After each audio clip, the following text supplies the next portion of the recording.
The journey to wealth is a long walk, and some people may walk quicker than others. But what good is sprinting to the finish line if you pass out when you cross it? This is Walk to Wealth with your host, John Mendez. Hey everyone, welcome back to the Walk to Wealth podcast.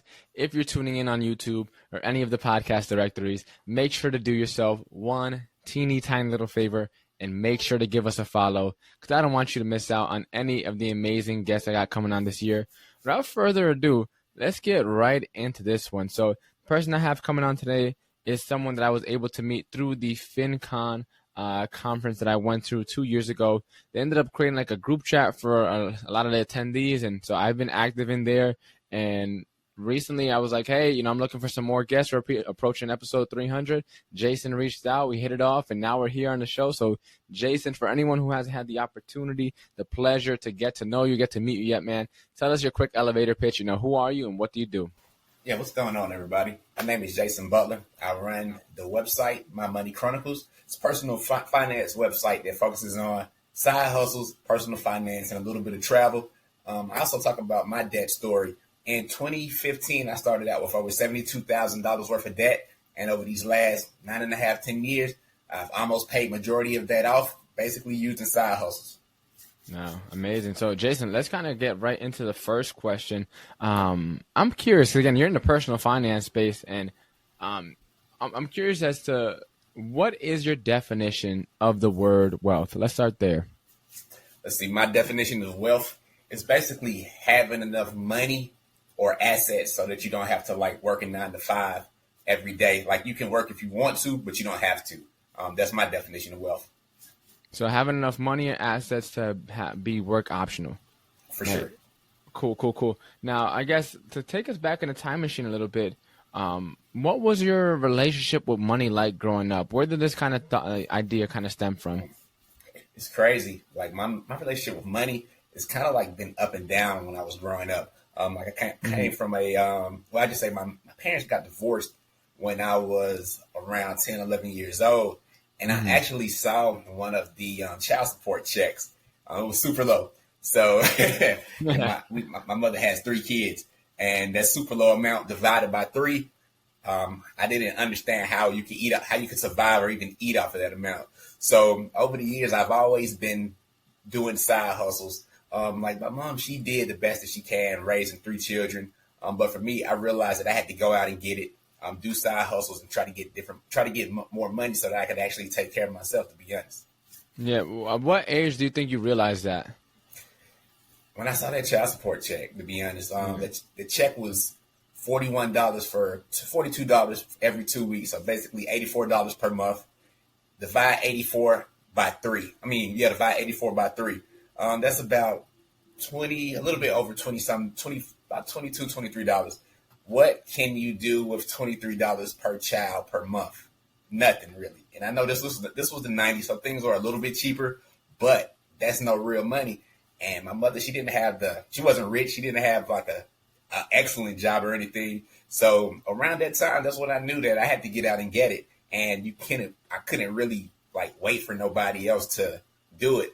But with me being 11, I had to at least wait till I was at least 15 so I could get a work permit and then start working then. Yeah, okay, so cool. So 11 is when your eyes kind of started to open, which is an interesting age. That's around 6th grade years. That's like middle school time. So You're still young, but old enough to actually start paying attention and everything. All right, cool. So you kind of saw that kind of shifted your perspective on money, and just that was when that seed was planted, you had to get after it. Fast forward us to high school. So high school, usually of age to start working. What was your first side hustle or your first job? I think for me, I think I shared this in a prior podcast, but my first job was I used to go to a Boys and Girls Club growing up here locally, and I was a counselor in training, and so I used to help out. Honestly, I'm not even sure what I really did or what I helped out with, but I guess I used to with the middle schoolers and the elementary schoolers almost kind of be like a little mini counselor, or a counselor assistant, I guess you could say, or just pretty much like a babysitter. I ain't really doing that much, but but it was something. That was my first little gig, and one of my peoples put me on to that spot. But that was the first time for me where I started trying to get after some money. So what was that for you, man? Yeah, I can actually answer this question because I remember it like it was yesterday. I remember my first gig and my first side hustle. All right. Yeah. The first gig came during the summer, right after ninth grade. I was a clerk at Atlanta City Hall, downtown Atlanta, Georgia. And basically, I just had a computer all day, got mail, answered questions when people walked in. Super easy. And I think I was making around $5.15 at the time. So for me, that was cool because my first job. I was able to buy a Grant Hill jersey that summer, and I was able to get like some Nike shoes. Okay, so yeah. So that was the first job that I had. The first side hustle. In high school, I used to sell candy. Like they have these little taffy chew candies, like penny pieces. Yeah. I used to sell $50 bags, 50-cent bags and dollar bags, and easy money. I used to just come to school, put that stuff in my locker, make the money during like when you change classes, and it was good, man. It was good money for a high school student. Yeah, no, I remember a lot of kids had like fundraising. They would come in, but not with Laffy Taffy. I never heard that one before. They would come in with the either like the boxes like Skittles, M&Ms, all that stuff, or the other one I would see is the boxes of chocolate bars. And they would come in those and buy those, and I started seeing that as early as like elementary school. Some of them kids are with the PT, like the parent teacher organizations, like. Some of those kids, like, they were coming to school hustling, like, getting after it, man. I was like, damn. And then in middle school, some of my boys, they got into, like, the sneaker flipping business. So in middle school, I would see my boys go to a sneaker convention with, like, 2 boxes and come back with, like, 7. I'm like, I don't know what magic you work, but they would come in with, like, 2, 3 boxes, and they'll leave with a wagon. I'm like, I'm not sure how that played out, but, hey, they were doing it from – but I feel like that rubbed off on me way later. Like, I feel like I wasn't – interested at all in about making money. I always say like I wasn't a typical entrepreneur. I think I didn't wake up too late in life, but definitely I wasn't trying to get after it. My next thing after the counselor and training job was I caddied for a little bit, and I still remember that was the first time I got some like real money. I remember like caddying. I would go and I would 4 caddy, which is super dope because 4 caddying you don't have to carry any bags. You're just literally like out in front of. Maybe sometimes they have you carry the putters. That's maybe, but it really depends on where you're at. But where I was at, they wouldn't really have me carry anything. I just had to make sure I stood out way ahead of everybody and make sure that none of the balls got lost. And so if I'm playing with a good group, my job was easy. I just had to make sure nothing got lost, and that was about like 4 to 5 hours, depending on, again, how good the group was. Do a quick little 18 holes, and I'll make like 120 to 160 cash on a good day and get paid right there. And so I'll do that like a Saturday, Sunday morning. Man, I used to come home so happy, be out of there by 1 o'clock. Grandma used to cook. I mean, she still cooked, but Grandma cooked, and freaking, so I'd have to come back from there. I'd have my lunch waiting for me, eat, man, and have the rest of the day to hop on the game and do whatever I got to do, you know. So that was the first time that I got a little bit of good money, and like I remember, honestly, I don't remember what I ever used it for. I didn't buy anything like meaningful. I just remember just like that helped out a ton, man, because that school lunch was awful. So like that little spending money, man, that came in so clutch back in the day, man. So Jason, back to you. So take us a little bit further along in the story. So take us now to senior year. So right, you already had your first job. You already started doing some side hustles. Coming out of high school, where was your headspace at? Okay, my headspace was first off, I need to get the heck out of Atlanta, Georgia. Born and raised in the city. So I applied to like five or six different colleges, most of them out of state. I got accepted into every college I applied to, but decided to go to the great Savannah State University, which is about 3.5 hours from Atlanta. So senior year, I was ready to get out the house, get to school, and down there, I still was hustling. I still was selling candies, the little chews and stuff like that. But I also started another hustle around 11th grade, 7 CDs. Okay. Like mixtapes and like all that stuff? Yeah, mixtapes and stuff like that. Like this was like around 2001, 2002. So the stuff used to be expensive. CDs and stuff used to be super expensive, like around $18.99 to $20 when you go to the store to buy them. People didn't want to pay that price. So, like it's 20 years later, so I can't get in trouble for it now. So what I would do, I would go to Walmart, get a case of like 100 CDs, make mixtapes, burn albums. And from there, my prices would be like originally it was like 1 for $5 and 3 for $10 or something like that. I eventually lowered it to like 1 for 3, 4 for 10. But I guarantee you, like each month I was making hundreds of dollars for years. So it was good hustle, man, good hustle. And I would actually, in college, I used to work at a restaurant. So I would sell those I would sell those CDs to people that worked at the restaurant as well. So I would be getting tips at the restaurant, then sales from the CDs when I was in college. So I tell people all the time, I was never a broke college student. I've been a broke adult, but I wasn't a broke college student. He was getting after. Now I remember my college years. There's so many things that, I mean, I was only in college for a year before the pandemic took over, and then like that whole thing got kind of. But that year that I remember this one guy, he was a barber. I'm like, yo, he is, because where I went to school, it was kind of like its own little like college town, and so like pretty much there was nothing to do anywhere out. Well, once you left the college campus, there's pretty much absolutely nothing to do for like 30 to 45 minutes. So it's like we were kind of like stranded a little bit. But he knew how to cut hair, and he was nice with it. I remember he gave me a few cuts when I was back in school. I'm just like, yo, the amount, like, you could like literally like monopolize that and just become this sole person and make so much. I don't know how much money he was making. He was charging. This is before the great barber inflation. You get cuts for like 15, 20 bucks, and like, so I don't know how much he was making, but like, man, he always was busy with stuff, and so So that's dope that entrepreneur like stayed with you throughout college. And I don't think I asked, what did you go to school for? Because I mean, you're already hustling, you're already thinking money. Did it happen to be in business, or you had your mind on something else? Yeah, I got my business degree in marketing. Marketing? That's what's up. All right, cool. So you're hustling throughout college. You started picking up some other hustles, burning CDs and mixtapes, and then from there, fast forward to college. Take us to that part right there. What was your game plan? Were you looking to get a job? Were you looking to take some of your side hustles and make the main hustles? Where were you head at there? Man, it's crazy, man. I'm gonna keep it real. Even though I was hustling in college, I started having way too much fun. Started partying, women, traveling. So I BS you not. I turned 21 from 2004 to 2006 was like a blur. Like, I can't tell you what I learned in school. I can't tell you anything. I literally had too much fun. Once I calmed down and got my stuff together, I was like, okay, what am I going to do with this degree? And first off, do I want to stay in college? That's number one. Number two, if I do decide to stay in college, what am I going to do with this degree? I ended up interning in 2004 in Orlando. I interned at Disney World for 7 months. And at the time, I didn't know if I wanted to stay in college or not. After spending those 7 months in Orlando, Florida, great time, great city, great company, I realized I wanted to go back to school because I wasn't ready to be in the real world 100% yet. Went back to school, continued to get my degree. I ended up graduating in 2008.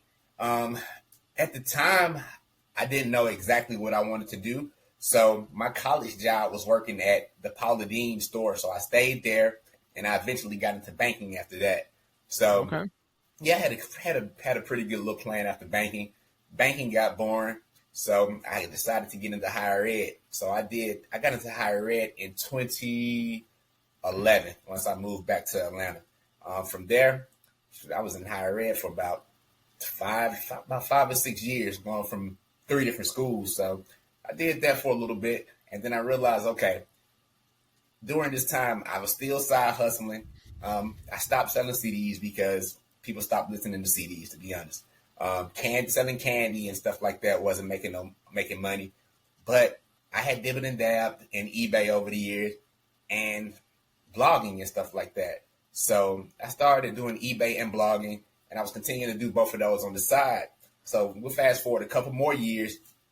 With my website, I figured I need to get a full-time job where I can continue to learn how to make my website better and continue to grow it. So from now, for the last 4 years, I've been an SEO consultant, working for a company doing website work, and then I still have eBay on the side as my side hustle.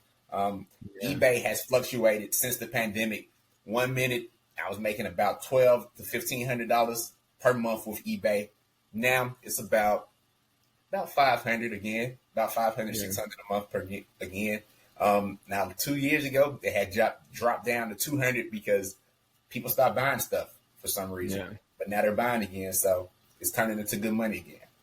That's what's up, man. So I want to hit some points. One of the points you mentioned throughout this quick little story, you went to Disney, you had a great time out there, and you realized you weren't ready to hop full time into the real world.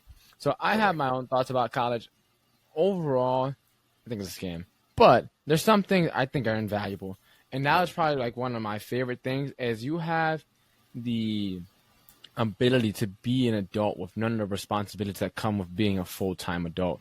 Like, you can't put a price on that, man. That is extremely invaluable. That 1 year I had on campus, man, I felt like I was on top of the world. Like, I got to be on my own. Again, had my own apartment. It's a dorm, whatever. But, like, I had my own apartment pretty much. I was going to, I had my schedule, and I had a work study. You really can't put a price on that, man. Like, it's something that's super valuable because, again, there's no one else where in the real world they're going to cut you slack. Once you're out there, you're out there. Bill's not going to wait for you, right? And if you get into some altercation or some issue, police don't care, right? No one cares. Once you're out there, you're out there. And, again, college, you just have, to those that seek it, so much support, man. I remember there was one time, I don't know if I shared the story or not. I might have.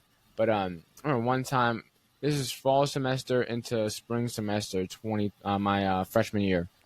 And each year I was in the School of Business at the school I was in. I went to UConn, and each year there's a learning community for specifically business students where the whole dorm is just all business freshmen and sophomores.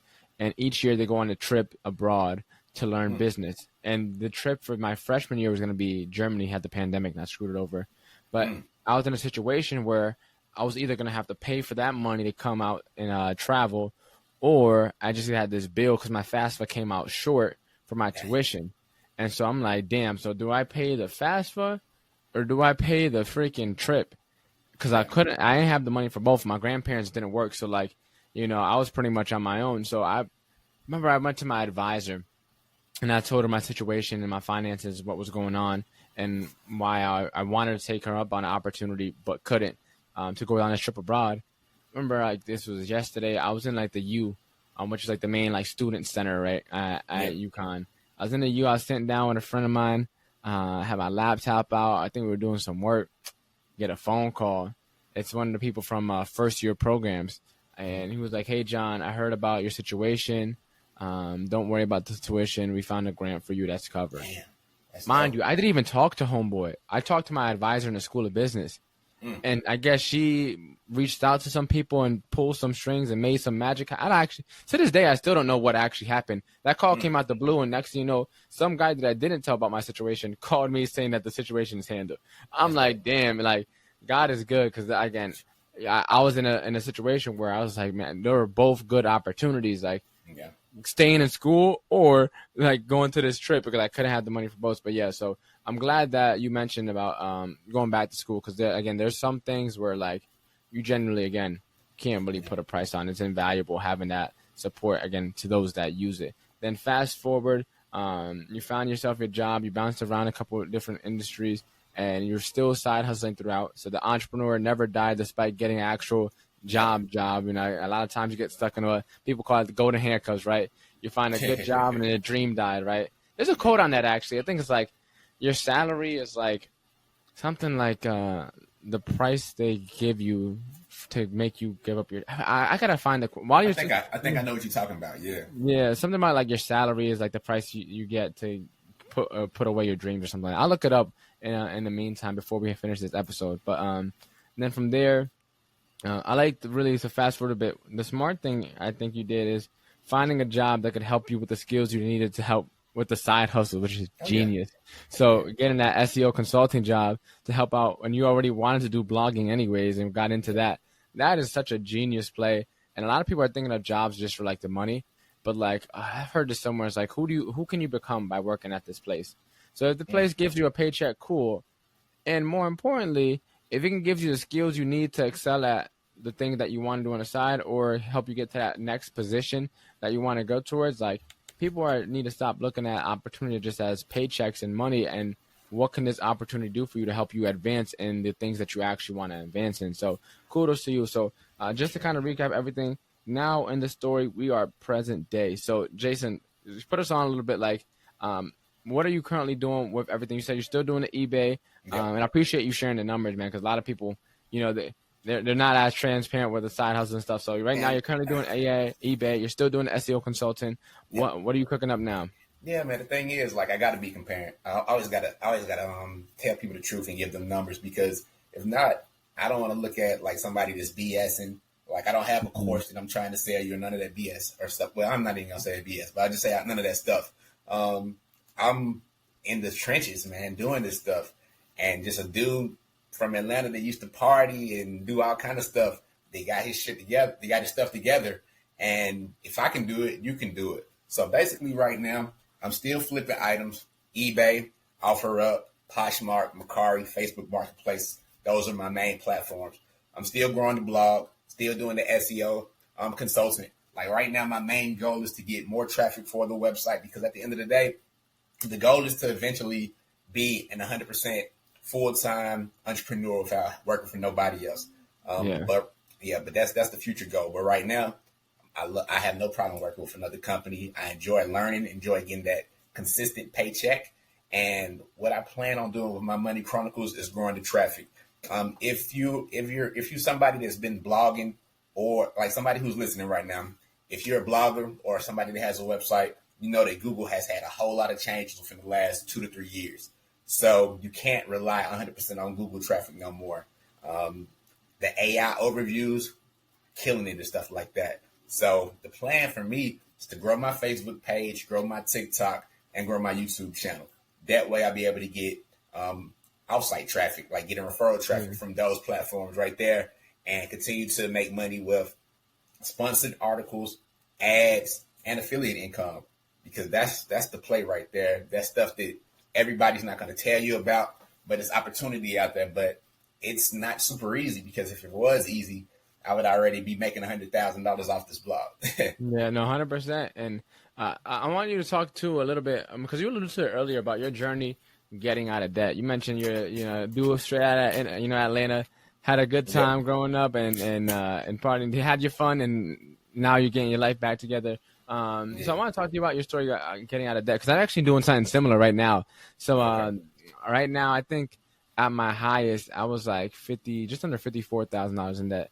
All off, like, for me, how it happened was I spent all my money being a overly excited entrepreneur with shiny object syndrome and paying for programs that I didn't need to be investing in, and then like also not factoring in miscellaneous expenses. So I have a series that's currently live called Road to Wealth, where I'm like literally documenting my journey, and each week I'm updating people on like, here's where my current balances are at with all my cards and all my different things. Here's what I'm doing to get out of it. Here's what I paid off. Here's what I didn't. Here's how my credit been impacted. And I'm like, just showing all my cards. You feel me?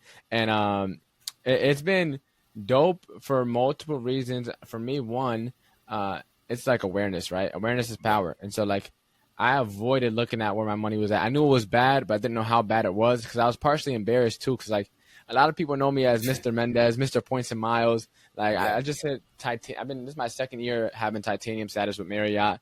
And like in my friend group, like again, I had all the points and miles, like tips and tricks, right? Yeah. And then for that to like not be the case, now it's like, I know it's a hit to your ego a little bit, Yeah. And and so for a while I just didn't look at where I was at. But then two, I started my podcast to document my journey, and I've just been so busy doing interviews, like I never actually get to do it. So I was like, you know what? Let me bring people into where I'm at and how it's going, and it should just be a little more raw. Because this entrepreneurship stuff, I promise you, man, I've been having some conversation recently. Man, and it sucks to say, but like there's times I legit hate this, bro. It's not always cut out to be, bro. And people I feel like are so scared to say that. Because, like, oh, my goodness, no. But, like, I'll still rather do this than a job. But that's just because I'm stubborn. Not because, like, that's really it. And so you got to pick your battles that you want to deal with. But I'm curious to hear your story of how you started. Like, what, one, first of all, made you finally make that switch? And then, two, how did you start off tackling that debt? Man, it's crazy. Like, when I graduated, I only had, like, a small amount of debt. But I made some decisions, because like I stated, I did start working as a banker, as a bank teller, Yeah. After college, but it took me a year, like a full year to get that job. So during that time, I was still working at the job I was working at in college, at a restaurant and a store. And it was decent money when I was in college. But after college, got to move off campus, got to start paying bills. Wasn't 100% ready. So ended up swiping the credit card a little bit, ignoring student loans or paying the super duper minimum. And I did that for a couple of years because even though I started working at a bank, it wasn't no real money. It was like $23,000 a year, something like that. Yeah. So I still had to make a decision. Am I going to pay these student loans, or am I going to pay this car note and pay this rent? The rent, I need a place to stay. Very important. Car note, I have to get to the job, so I got to pay the car note. So over the years, the interest went up for those student loans, which is ridiculous, man. Like it's crazy. Like you said, college is a scam. I'm not gonna say college is 100% scam, but I will say that those student loans are scams. Or you got to figure out, you have to find a way to not get student loans, or if you do get them, pay them suckers off, man. Because my student loans is the majority of my debt. Like the crazy thing is, I paid all my personal loans off, paid the credit card debt off. I've paid over $64,000 worth of debt off. I still have $28K to go, and that's with my federal student loans. Once that's done, I'll be debt free all the way. But I also tell people who look at that number, dang, that's still a high number. Well, I've moved twice in the last 3 years, gotten married, and had a son. So that stuff ain't cheap either. So so if I didn't do that, I would have been debt free. But heck, I'm not. But I wouldn't change any of that stuff for the world. Yeah, no, 1,000%. So, I mean, I appreciate you sharing that stuff because, again, I feel like there's so many things that I would have done differently. Like, at least for my case, it's all like entrepreneur programs and joining masterminds and programs and things like that. And, like, I'm looking forward to the day I'm debt free because I remember how I was when I first got into entrepreneurship. And, bro, I felt like I was on top of the world. Like, I could do anything. Yeah. And, like, now it's just like everything is just like, damn, like, yo, I gotta be careful. I'm moving so much more like cautiously and timid. And like that's not me. But like I have to be that for the time being. But then it's also like you have to balance that. You're thinking out of scarcity all the time, you'll stay stuck in it, right? And so it's like, what if one tool was all you need to start your business and make your first 6 or 7 figures? See, I was never entrepreneurial growing up. And after starting my first business, I spent the first 2.5 years completely lost. Nothing worked for me until I found Kajabi. See, if you offer coaching, courses, if you have a private community, if you want to start a podcast, a newsletter, a blog, if you have a membership community, Kajabi has you covered. They have everything you need to start, scale, and sustain your business all in one. So I want to offer you a free strategy session where we'll talk about your business, your goals, and how Kajabi can help you. All you have to do is use the link in the description, and as an extra bonus, I'll get you a free 30-day trial to test out Kajabi. Normally, they only offer 2 weeks, so hurry up, click the link in the description. With that being said, let's get right back into this episode. It's juggling that abundance mindset with also like, damn, bills is coming fast, and bills don't take IOUs. Like they sure don't. But I'm looking at it like this, man. You have the debt, you have the bills and stuff like this. I believe in God, and I'm not a super Christian and stuff like that, but I definitely believe in God.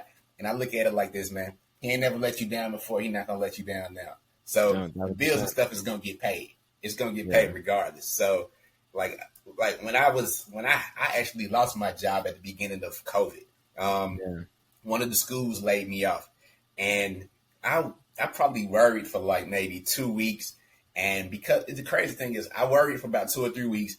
I wasn't able to get a severance or anything from that job because it was, I just keep it real, it was the VRI. The VRI is like a television school, man. They just want to get students to sign up and get money from them. They're not there to help the students or anything like that. I tell people that all the time. That was the worst job I ever had as an adult. Crazy thing is, during that time, when I was working at the VRI, I was still doing side hustles. So I was doing Uber Eats, DoorDash, still flipping stuff online. I got fired. I got fired from that job, along with about 3 or 4 other people around that time, like right when COVID started. I was tripping for maybe like 2 weeks. I was like, crap, I'm gonna have some more money coming in, like, because at the end of the day, got the side hustle money, but I still wanted the full-time money. I was like, okay, man, everything gonna work out how it's supposed to work out. The pandemic ended up doing the pandemic unemployment, and I'm not sure if people remember that, but if you did a side hustle, you was able to get $800 per week. So I was able to get $800 per week during the first 7 months of the pandemic, man. So I didn't worry about anything for a while. And then once that ended, I was ready to go back to work and work in education for a couple more years. But just saying all this, things work out. They always will, as long as you believe and just stay with it. Things will work out. 1,000%. Both key parts, right? Believing and staying with it, right? It's not going to happen on its own, right? And so I'm curious too. So I know you talk a lot about side hustles. I wanted to dive into that for a little bit. Because again, side hustles and figuring out ways to make extra money, and like, if you do want to get into entrepreneurship, extremely important skills to have. Like, I know for me personally, I quit my job 2 years ago. It's a little been over 2 years now. Fortunately, I still live with my grandparents, so I'm in a different situation. I don't have a wife and kids yet, so a little different. But man, I remember there's been a lot of time. One of my favorite examples of this is like, last year Black Friday, I was short on bread, like very short on money, and I had some bills coming up, and like I just remember, I was like, I gotta think of something. What can I do? And I was like, it's about to be Black Friday. So I put together a thing. So I'm good at ChatGPT. And like, I was like, all right, I'm going to create 12-month content calendars using ChatGPT for people and charge $100. Or I charge, I think, like 97. Yeah. I think I had like 13, 14 people sign up for it. Made like $1,200 right there for a little Black Friday sale. I was like, thank God. The money went immediately to bills, so I didn't get to enjoy any of it. But like, little things like that throughout, my whole entrepreneur, especially now that I've been, technically unemployed for a while, like that has kept me afloat. Even like literally just this past week, at the time of recording, it's currently September 16th. So literally just this past week from recording, money was tight as hell. I was stressing out of my mind. And then next thing you know, someone reached out to me, hey, John, like I need your help with some stuff. Like I know a lot about funnels and stuff like that too.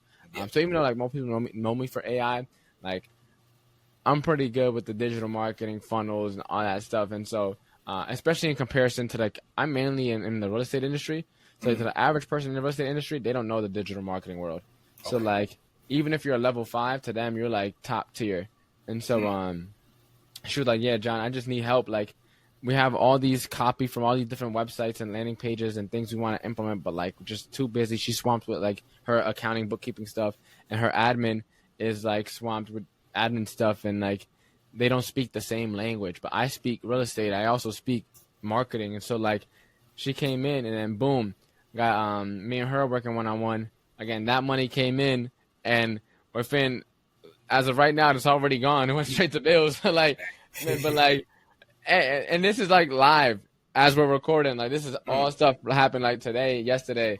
But like having that skill set of just like getting it by any means, as long as the means are ethical and like you're actually providing and you're not scamming nobody. Like, you feel me? Like she had a problem. I knew how to solve it. It's not my main business, but nevertheless, that doesn't mean I can't help. And so like using your skill set is super important. So talk to us about that. Like, what are some of the skill sets you need to just succeed as a side hustler, as an entrepreneur, as a business owner, like in this world, from the stuff that you learned personally and the people you've talked to over the years? What I've learned, one of the most, I'm not sure if this is a skill, but this is honestly, if not the most important thing, it's number 2 or number 3 on the list. You got to have some kind of discipline. You got to, because the thing is, if you don't have discipline, you could be playing video games or watching TV all day while you're up. And trust me, man, I love sports and stuff like that. I like looking at TV from time to time, but you're not about to catch me watching 13, 14 hours consecutively without doing some kind of side hustle on the side whether it's something I can do online or whether it's something I can do out in the streets. You got to have some discipline because let's just say you go hard for 2 or 3 years with a side hustle or a small business. You do that, you can have your next 40 years to chill and BS and not have discipline. So that's very important. Another skill is to have focus. At this day and age, you need to be able to read and have some kind of common sense because you will get emails and you will see posts on Facebook or Twitter or Instagram. And a lot of stuff is rage bait or AI stuff that's fake. Like it'll show you like, hey, you can make $100 doing this, and it's not legit. It might not even be legal. So you got to have some kind of common sense. Another skill to have, you gotta know something about some kind of technology, whether it's computers or phones. Like for me, my cell phone, I can do anything. I can do almost everything from my phone. I can list items on eBay. I can list items on Poshmark. I can do a blog post right here. If I ever decided to go back to freelance writing, I could do a freelance writing draft right here. Just like you said, you're good with AI and everything. I can have the Chat GPT app or Perplexity right here in the phone and get some work done. So you got to have some kind of technology. You can't be afraid of technology because it's 2025. We're not going back to the old days, unfortunately. You got to be ready. You got to be focused on now and also get ready for the future. Yeah, no, 1,000%. I'm glad that you mentioned it. For anyone that's listening, big emphasis on AI. Like, if I always say, like, if you're not using it, like, don't be afraid of it. You're not just delaying the inevitable. You're actively like accelerating the inevitable. Because again, it's just moving so fast, and people around you are using it. So it's like, it's gonna be impossible to keep up with everything. But all right, cool. So you mentioned the cool skills, a couple cool little skills, and now as we start bringing this to a close a little bit, man. Where can we find you at? You talked about the Money Chronicles. You talked about a lot of side hustles that you recommend and personally tried or know people that have personally tried. And you share kind of the ups and downs, the pros and cons of all that stuff. Where can we find that at? Where can we connect with you if we want to hear more about all the amazing stuff you got going on, man? Yeah, you guys can check me out on mymoneychronicles.com. I actually have a weekly newsletter that comes out each Wednesday called The Hustle of the Week. You can find that at mymoneychronicles.com/hustle. I'm on TikTok at My Money Chronicles, YouTube, and Instagram as well. So you can find me pretty much everywhere. I post pretty much the same thing on each platform. Sometimes you see me keeping it real about the side hustles. Then sometimes you'll see me just living out and about in the city. Like I do like sports a lot, so you'll see me at games from time to time too. Because like I was stating earlier, I like working a 9 to 5 and having a side hustle because it allows me to live my life a lot more, if that makes sense. I'm able to do things that like some of my friends haven't done, such as recently, I just went to the MLB All-Star game here and the Home Run Derby. I've currently went to 26 baseball stadiums so far. Like I just do different things, man. Like to go to concerts and stuff like that. Like I just spent a decent amount of money for me and my wife to go see Jeezy a few weeks ago. Yeah. And to be honest, if I just had a job, I couldn't do that. But having this side hustle money, it allows me to live more now instead of waiting until I retire and I'm some 65-year-old old man or 70-year-old old man. Screw that. You got to live in the moment and get things going now. Yeah, no, 100%. I think there's something like piece of like having, your money in order and having your finances like in order. But then also it's like there's some sort of like logic you got to give up every now and then because like again life isn't logical, right? And your experience, your memories, like you can't put a price on that, and so like if you're too all by the budget all the time, every single time, you can't put your life into a spreadsheet, and so it's like there's some things, for example, like you said, your concerts and stuff like that you just got to do for you and enjoy. And I know for me personally, I've been in a season of my life the past like 2 years, I've been like trying to make a more and more active effort of just signing up for random stuff. Like I did a marathon last year, doing another one in a couple weeks, unfortunately. I did a couple Spartan races last year. This year I went to a dance class. I did it was West Coast Swing. I never even heard of it until like the day before. I never heard it. It's pretty cool, but like I'm Dominican, so like if I am gonna invest money in going to dance classes, I already know how to dance bachata, the basic steps, but I gotta become the best this family has ever seen. I gotta be the most Dominican that my family has ever seen, bro. So if I'm gonna invest in dance classes, I got that. But I was thinking of looking into like tumbling classes as well. Okay. In the trampoline park, I could get mixy, man. I'd be doing backflips and front flips and all that stuff. On ground, I've never been able to land a backflip. And so while I'm still young, I want to learn that skill set now, just so I literally no reason there. I'm not gonna go do a backflip ever, but just for like my own like mental, like yeah. Back in my day, I used to backflip, but See, like to your point, they're just doing stuff, man, going out there living life. Like it's crazy, man. I like that you brought that up, man, because like one of my goals is to run like 5Ks in 1 year. Last year I ran 3. Yeah. I would have had 6 this year, but my son was born, so I had to chill for a little bit. But that's like my goal. It's a continuous goal, and it should happen next year. But like he was talking about tumbling and stuff, another goal that I'm going to do within the next year, 6 months to a year, find a karate class, man. Just do different stuff, man. Yeah, I feel like, I don't know, I want to live such a full life. I want to be that grandpa that just has endless stories, man. Hell yeah. Like, for literally everything. I was looking into classes too. I'm looking into doing like Muay Thai or boxing. Man, it's crazy. Like I've been wanting to do karate for a minute, but I've been seeing a lot of stuff about boxing popping up lately, so I may switch to that too. I want to try it all, honestly. The only one I don't really want to try, I don't really want to try jiu-jitsu. I don't want to do any of the grappling ones. I want to do like, at least for me personally, like I want to hit. I want the impact sports. I play football too, so like I don't know. I feel like that kind of like feeds into it, that aggression. But yeah, there's so much stuff, man. But man, Jason, as we now I want to get into the famous 5 questions. Same 5 questions I ask every single guest that hops on the show. Look, a little more of a pivot. You have some heavy hitters, make you think a little bit. Hopefully, question number 1 is: what is the most impactful lesson you've learned in life? The most impactful lesson that I've learned in life. That's a real good one. I will say that, man, this is going to sound super cliche. Time waits for no man. And the way I learned that lesson, trying to do stuff by the book in 2016. I had just started, like I got my side hustles going. I was good to go. Prince had a concert in Atlanta. I had the money. And I even asked my Facebook friends. I was like, damn, should I go to this Prince concert or should I do the adult things and continue to pay off this debt? I got 50-50 responses. So I decided to do the adult thing. I was like, okay, man, I'm knocking my debt down. Man, I'll be able to see Prince in concert anytime. Shit, man, he died like 2 weeks later. So I was like, so I was never able to see him. And the crazy thing is his last show was here in Atlanta, but I decided not to do it.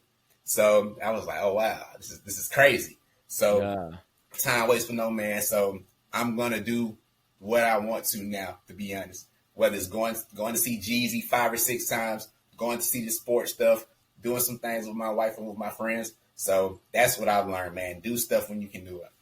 100%. What is the most admirable trait a person can have? The most admirable trait that person can have. I would say somebody that is trustworthy. Got to be trustworthy, man. Like I hate liars. I hate thieves. If I talk to you, you keep it real and you're trustworthy, man, I'm your friend for life. 100%. If you had to change someone's life but only had one book to recommend, which would it be? Let's see. Think and Grow Rich. Yep, Think and Grow Rich, man. That book will change the way you look at things. It'll definitely make you realize that you don't need to focus on being in the rat race, but you do need to figure some things out in your life, whether it's like working multiple jobs, doing side hustles, learning more about money, investing, just trying to just be better financially. So that is definitely a book that I would recommend, Think and Grow Rich. What is the legacy you're working on leaving behind? The legacy that I'm working on leaving behind is one that shows that you could come from nothing and you could be a super duper success. A good person that lived by his own rules and motivated and helped others so that they could do the same thing. For anyone that wants to embark on their walk to wealth today, what is the first step you recommend they take? Look at yourself in the mirror. if you're not where you want to be at, it's not anybody's fault. It's not your parents' fault. It's not, even though it seems like it could be, it ain't the government's fault. You gotta look at yourself in the mirror and realize, first off, is you. You might be partying too much, maybe spending too much. You may not be saving it at all. So look in the mirror, write stuff down if you need to. Look at your statements, look at your account balances, and then from there, figure it out and get to work. Jason, thank you so much for hopping on, man. Had a great conversation. Thank you for all the lessons, the wisdom you shared. I appreciate you being transparent with my audience, man, and looking forward to staying in touch and continue to collaborate, man. This is an awesome conversation. For anyone that's been tuning in, thank you so much. And I'll see you in the next episode of Walk 12. Thank you for tuning in to the Walk 12 podcast. There's an old African proverb that says, if you want to go fast, go alone. But if you want to go far, go together. So make sure to hit that subscribe or follow button so we can continue on our journey to wealth together. And again, I'm your host, John Mendez, and I'll see you on the next episode.